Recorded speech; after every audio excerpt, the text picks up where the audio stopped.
C'est Émilie du site astro-intuitive.fr. Je vous retrouve après bien des péripéties pour cette vidéo concernant la pleine lune du 9 mars. Voilà. Alors oui, c'est une vidéo un peu particulière pour moi, puis comme vous verrez, voilà, j'ai peut-être l'air un peu pas bien coiffée, un peu fatiguée ou autre. Ne vous inquiétez pas, simplement, voilà, j'ai fait un peu les frais de Mercure rétrograde, enfin, c'est un peu pour rire, mais voilà, j'ai déjà en fait tourné cette vidéo et la qualité était tellement mauvaise que je n'ai pas pu vous la partager. Ce qui m'a amené, ça c'est très intéressant, c'est le sens de Mercure rétrograde qui m'a amené finalement à réfléchir encore, à trouver d'autres manières de fonctionner. J'en profite pour adresser un grand merci à Marie qui m'a fait un super feedback au niveau informatique. Donc merci, grâce à toi, cette vidéo est là. Donc c'est super cool. Voilà, et puis aussi un peu particulière parce que c'est les vacances scolaires et puis bah voilà, comme je suis maman, c'est pas toujours très évident de tout concilier. Donc tout ça pour dire, désolé, hein, c'est voilà, ça sera un peu comme ça. Mais cette vidéo, voilà, elle est vraiment pour moi, elle est vraiment importante. C'est pour ça que j'étais un peu frustrée quand elle n'a pas marché la première. Pour moi, elle est assez importante parce que j'avais vraiment envie de croiser ce qui se passe au niveau astrologique avec ce qu'on est en train de vivre au niveau collectif, au niveau mondial. Alors bah, bien sûr, là je vais parler du coronavirus, hein, parce que je pense que tout le monde soit y pense, soit lit des choses là-dessus ou autre. En tout cas, c'est vraiment quelque chose qui nous entoure. Voilà, en règle générale, je parle peu des événements euh, politiques, mondiaux. Je me base plus sur une lecture individuelle. Mais là, c'est vrai que c'est vraiment intéressant de voir dans quel contexte on est pour essayer d'un peu mieux comprendre ce qui se passe et puis finalement essayer de vivre cette période au mieux. Donc voilà, c'est ce que je vous propose pour cette pleine lune parce qu'il me semble que cette pleine lune va vraiment mettre comment dire, va vraiment appuyer sur ce sujet-là. Donc vous avez ici à droite le thème de la pleine lune. Donc comme chaque pleine lune, nous avons une opposition en fait entre le soleil et la lune. Ce qui donne en fait, ce qui se passe, c'est que du coup, une pleine lune vient en fait mettre en résonance deux signes du zodiaque. Donc pas seulement les poissons ou la Vierge, mais bel et bien l'axe poisson-vierge. Donc on a un soleil en poisson à 19 degrés et une lune en vierge à 19 degrés. Donc cette pleine lune, elle vient mettre en résonance ces deux signes. Alors déjà, on va juste un petit peu situer cette pleine lune. Donc elle se passera lundi 9 mars. Elle se passe donc, comme je l'ai dit, à 19 degrés de part et d'autre de ces deux signes. Et elle se passe à 18h49 heure française.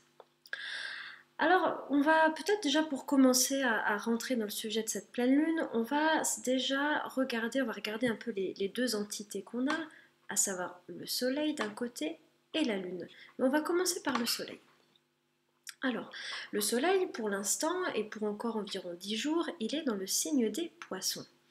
Le signe des poissons, donc comme on l'a vu, si vous avez écouté la dernière vidéo, en tout cas si vous suivez un petit peu en astrologie, le signe des poissons, c'est le dernier signe dans le zodiaque. Pourquoi c'est le dernier signe? Parce que c'est celui qui précède donc l'équinoxe de printemps, et puis jusqu'au Moyen-Âge, le nouvel an en fait démarrait au 1er avril. On a d'ailleurs gardé cette petite tradition des poissons qu'on accroche dans le dos. C'était donc pas au 1er janvier mais au 1er avril. Et donc bah, le poisson il est juste avant en fait le nouvel an. D'où sa position de dernier signe. Alors le fait que le soleil soit dans le signe des poissons, ça veut dire que pour l'instant, on va dire que l'ambiance collective, pendant environ un mois, donc il y a déjà eu 20 jours et puis on a encore 10 jours, l'ambiance collective elle est reliée à ce signe-là. Ça veut dire qu'on baigne là-dedans et là c'est vraiment le cas de le dire. Qui dit poisson dit signe d'eau, dit donc émotion. Tous les signes d'eau sont en lien avec l'aspect émotionnel de l'être humain. Simplement, le poisson, comme c'est le dernier signe, il est en lien avec un émotionnel collectif, avec un émotionnel, on va dire, de masse. Vous savez, ces grandes vagues, ces déferlantes qu'on peut se prendre, ou ces émotions qui sont partagées par plusieurs individus. Mais là, on est plus. Autant le scorpion, par exemple, c'est un signe émotionnel, mais qui va plutôt parler de deux individus, par exemple, qui vont vibrer à l'unisson, qui vont ressentir des émotions l'une pour l'autre. Autant le poisson, c'est vraiment. Il y a une dimension de groupe dans ce signe-là. C'est pour ça que le poisson est en analogie avec des choses comme, par exemple, les mouvements religieux, la religion. Vous reconnaîtrez en fait le fait de ressentir quelque chose en groupe, de manière collective.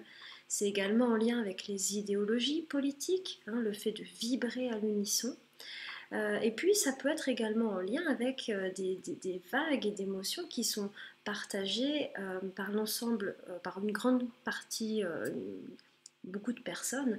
Par exemple, tout ce qui passe à travers les informations, ces vagues en fait qu'on va se prendre d'informations et qui vont générer un émotionnel collectif. Donc là, tout ça pour dire que sur ce mois de mars, on baigne dans ces eaux du poisson, donc on est peut-être plus sensible à ces émotions collectives.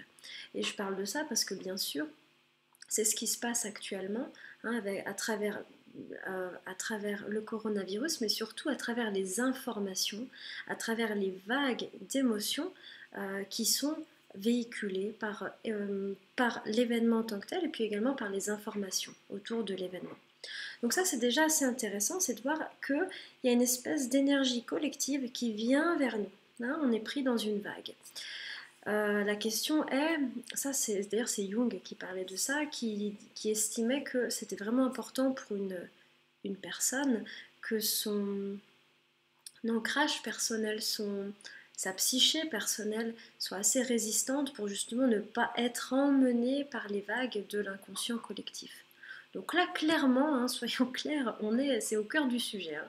On est clairement là-dedans. D'autre part, c'est vrai que le poisson est également un signe en lien avec quelque chose qui se répand. Donc je parlais effectivement d'un émotionnel qui se répand. Le fait par exemple d'avoir également un virus qui se répand, qui se propage, bah, c'est effectivement assez raccord avec ce signe-là des poissons. Alors j'espère que l'idée c'est pas du tout que ça nous affole, au contraire c'est pour dire oui effectivement il peut y avoir une corrélation entre ce qui se passe puisque le poisson est un signe d'eau collectif, donc c'est comme tout se rejoint en fait dans le poisson. Hein, c'est pour ça que tout ce qui est en lien aussi avec la mondialisation, avec ses bienfaits mais aussi ses méfaits, tout ça finalement est aussi raccord avec ce signe-là. Hein, c'est le fait d'avoir des connexions, des hyper-connexions les uns avec les autres. Bon, ça c'est une chose, ok.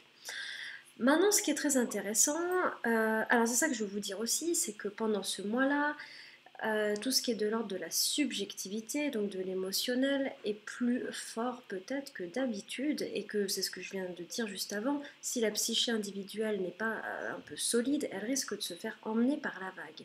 Donc ça, c'est quand même important d'en tenir compte. Alors cette pleine lune, clairement, elle amplifie en fait ce mécanisme-là. Pourquoi ? On risque de le ressentir très fortement, donc l'idée c'est vraiment d'y être préparé, hein, et puis peut-être de le comprendre, de le vivre en conscience pour pas trop se faire emmener justement.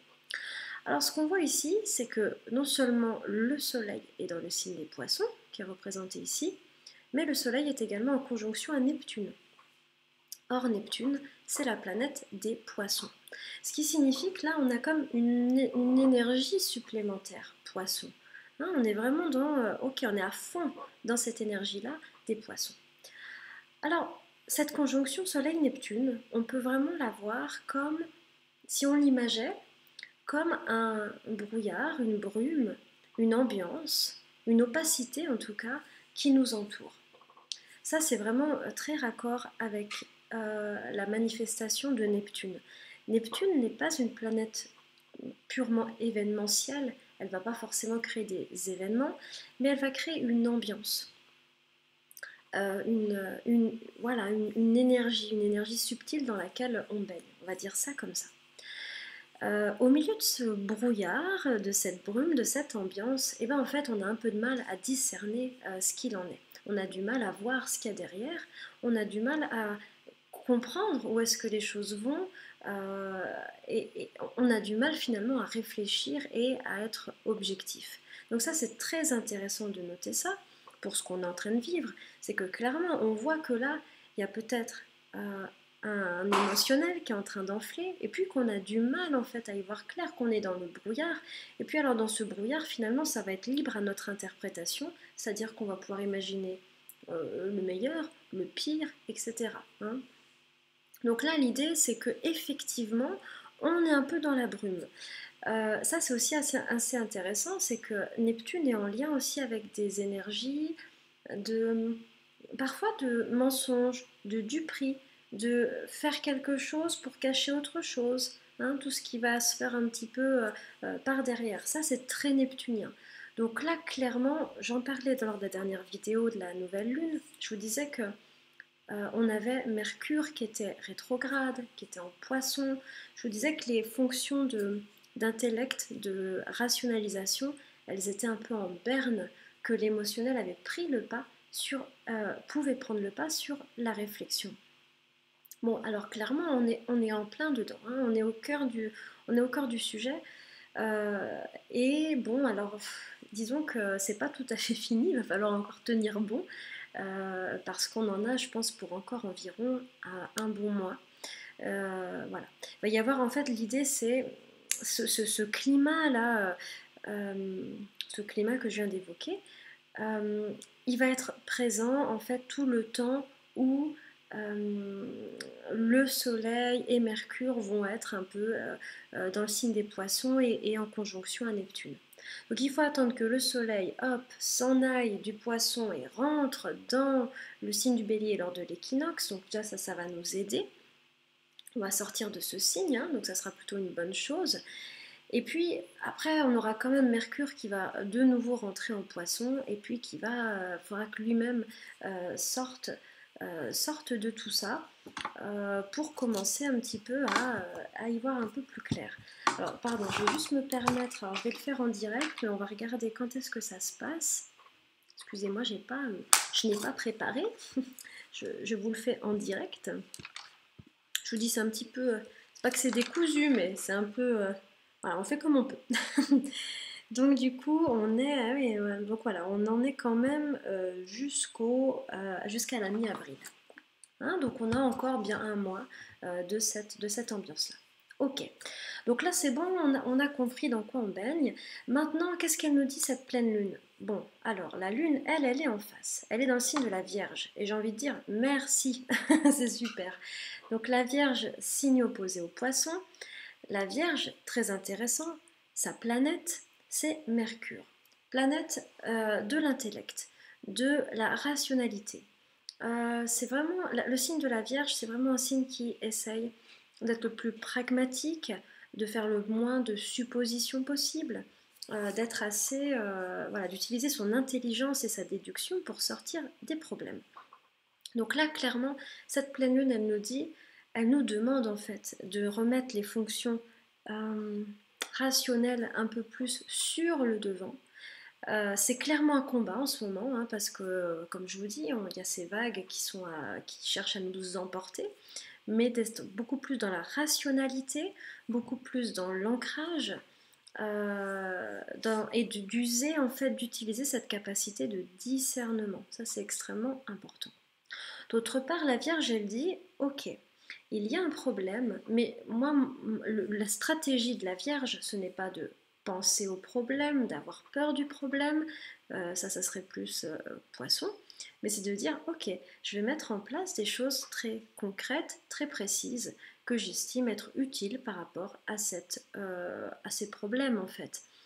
Donc là, on est sur un signe juste pragmatique, où on ne va pas mettre de l'émotionnel à outrance. Donc ça, c'est l'invitation de cette pleine lune. Donc moi, je le résume en disant une pleine lune pour s'ancrer, pour faire redescendre tout ça, pour rationaliser, ne pas être indifférent ni négligent, mais en même temps être juste efficace en fait dans ce qu'on a à faire. Voilà. Donc ça va nous faire du bien d'avoir un petit peu de Vierge au milieu de tout ça. Donc ça, c'était vraiment le message que je voulais vous faire passer. Bon, je prends un peu je prends l'outil astrologique pour ça, mais de dire voilà, en ce moment, on est vraiment comme dans une espèce d'énorme ballon de baudruche émotionnel qui gonfle, qui gonfle, qui gonfle, hein, parce que voilà, Neptune est quand même une planète un peu océanique, un peu infinie comme ça. Là, ça prend des proportions énormes. Et la pleine lune nous demande, enfin pas s'il vous plaît, elle nous dit revenons sur Terre, ancrons-nous et puis ayons peut-être une vision plus raisonnable des événements. Voilà, donc ça c'était vraiment ce que je voulais vous dire. L'autre chose dont on pourrait parler pour cette pleine lune, oui voilà, le lendemain de la pleine lune, le mardi 10, Mercure redevient direct. Bon voilà, hein, c'est ce qu'on vient d'expliquer. Du coup, ce Mercure qui est de nouveau en Verseau ici, il va repasser en Poisson. Mais cependant, quelque part, ça sera finalement c'est le premier pas où les fonctions de réflexion commencent un peu à émerger hein, finalement. Hein. C'est le début de la sortie. Hein. Voilà, alors ce retour de Mercure direct va aider par rapport, j'imagine, à tout ce qui est communication, tout ce qui est déplacement, etc. Alors c'est un peu la tradition, c'est presque un peu une blague que sous Mercure rétrograde tout bloque, mais enfin bon, il faut quand même dire une chose, c'est que c'est souvent ce qui se passe. Voilà. Alors moi, l'autre chose qui m'interpelle pour cette pleine lune, alors on voit deux choses. On voit que Mars ici, est en train de rentrer dans l'amas Jupiter-Pluton-Saturne. C'est-à-dire que là, on commence quelque part à... ce Mars, en fait, parle d'action concrète. Ça peut être pour gérer cette fameuse crise, mais ça peut être dans nos vies à nous, hein, personnelles. Il y a comme quelque chose qui se met en place pour résoudre. Alors maintenant, c'est un Mars Capricorne, donc on est quand même très clairement dans des choses, comme je vous le dis, hein, qui mettent du temps, qui demandent d'être extrêmement structurées, extrêmement organisées, efficaces. Hein, on n'est pas dans une année trop frivole, hein, ça on en a déjà parlé. Voilà. Et puis, c'est ça que je veux vous dire, ça va peut-être un peu nous faire du bien. On rentre aussi sur la semaine après la pleine lune, on a de très chouettes aspects parce que le soleil va former un aspect de sextile à Jupiter et à Pluton. Donc ça semble être une semaine d'évolution, d'expansion, une semaine qui nous facilite un petit peu les choses, qui permet des transformations, mais plutôt des transformations harmonieuses. Donc au milieu de ces événements pas évidents, apparemment la semaine qui arrive, après la pleine lune, bon, c'est des aspects courts, hein, attention, je ne suis pas en train de dire que ça y est, c'est bon, mais ça va nous aider. Donc ça peut être valable à un niveau collectif, hein, où il va se passer peut-être des choses aidantes, mais ça peut être aussi à un niveau individuel, des événements qui permettent une croissance, qui permettent une évolution par rapport à des questions de fond. Donc voilà, une semaine vraiment intéressante. L'autre chose dont je voulais vous parler, c'était ici cette conjonction Vénus-Uranus qui se passe, si je ne me trompe pas, la veille de la pleine lune. Voyons voir. Oui, c'est ça, le dimanche 8. Ça c'est assez intéressant. Donc pendant la pleine lune, on a une conjonction quasi exacte de Vénus à Uranus, et Vénus est également en aspect de carré à Saturne. Alors c'est assez intéressant. Si vous voulez, là pour le coup, Uranus est une planète qui amène plus d'événements. Hein, je vous parlais de Neptune qui est plus dans l'émotionnel, dans l'ambiance. Uranus c'est une planète qui précipite, qui accélère, qui fait que les choses vont plus vite que habituellement. Vénus, c'est en lien avec tout ce qui est relationnel, amoureux, affectif, financier. De fait, cette conjonction Vénus-Uranus, elle semble dire qu'il y a des événements qui se précipitent par rapport à ça. Ça peut être comment dire, alors ça peut tout à fait être un thème de rencontre par exemple, mais aussi pourquoi pas de séparation pour des relations qui sont déjà, comment dire, qui sont en train de passer un cap, ça parle en tout cas de vraiment franchir un palier et d'une accélération dans des événements. Hein, donc ça peut prendre plein de formes, mais c'est vrai que si on n'est pas tout à fait aligné, alors c'est pas par erreur, hein, mais c'est que quelque part si on n'a pas encore mis en place des changements qui doivent avoir lieu, cette conjonction Vénus-Uranus, bien que courte, elle pourrait en fait être un accélérateur de certains événements, notamment sur le plan affectif ou pourquoi pas financier. Alors après, ce qu'on voit, c'est que cette Vénus, elle est en aspect de carré à Saturne. Alors là, c'est très intéressant. On a comme un espèce de combat entre des schémas anciens et des schémas nouveaux.